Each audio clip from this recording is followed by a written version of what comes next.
This segment sponsored by Paul Davis.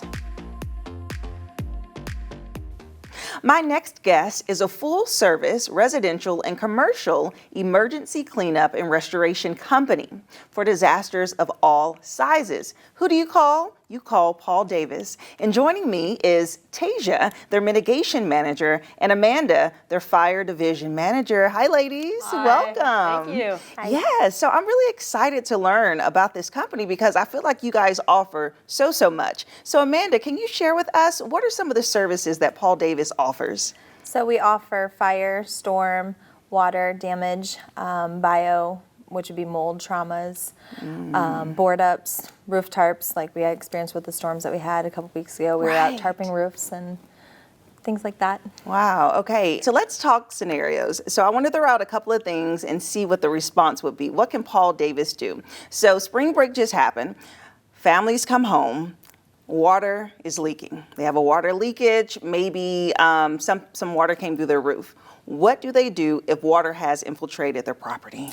So the first step is you want to stop the source if possible. If you have a roof leak in that scenario, we do offer, again, like Amanda said, roof tarps. So you want to maybe get that tarped.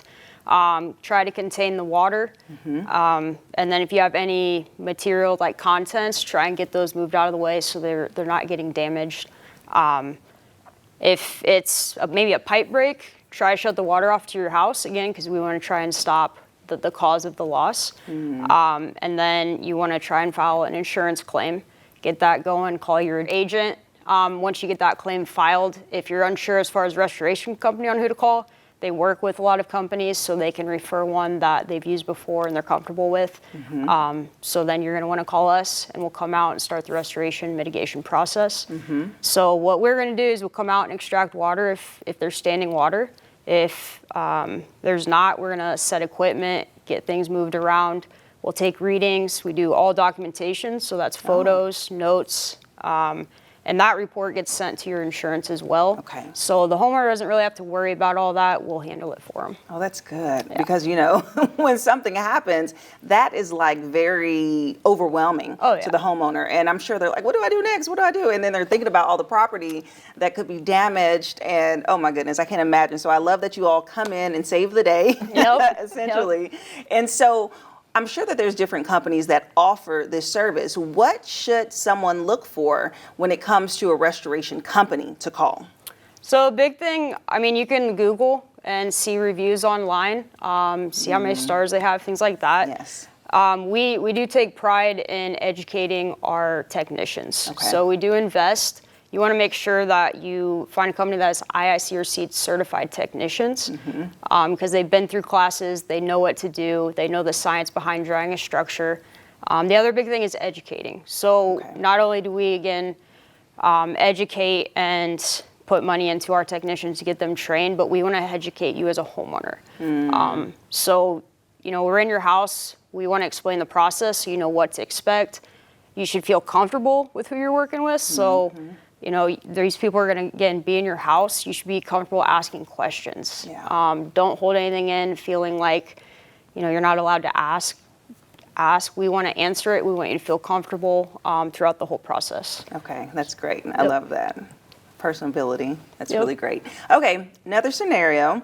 Let's say a fire breaks out, okay? And of course, call 911, the fire truck comes, but I think people don't realize that there are steps to take after the fire truck leaves. So what should people do?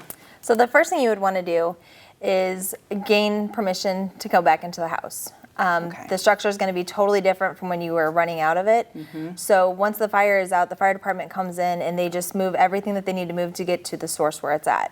So your couch might be moved, you might have debris in the way, you might have beams falling down, so you want to make sure the structure is safe before you go back into it. The second thing is you want to make sure that you document everything. So pictures, if it's burnt, don't throw it away, because you want to make sure that your insurance company can help you work with replacing that item that was damaged. So never throw anything away. Make sure you call your insurance company as well. Let them know what had happened, so that way they can start a claim and get you taken care of. Wow. Okay. Well, those are the steps. Thank you so much, ladies, for coming in and sharing. And so if someone wants more information about your company, what should they do? They can give us a call. They can go to our website. We have a lot of our information step by step, what all we do on there, a little bit more in depth. So that would be a good resource. Okay, perfect. Thank you so much. Thank you. As I said, if a natural disaster happens, who do you call? You call Paul Davis. We'll have their website listed below, and we'll be right back. This segment sponsored by Paul Davis.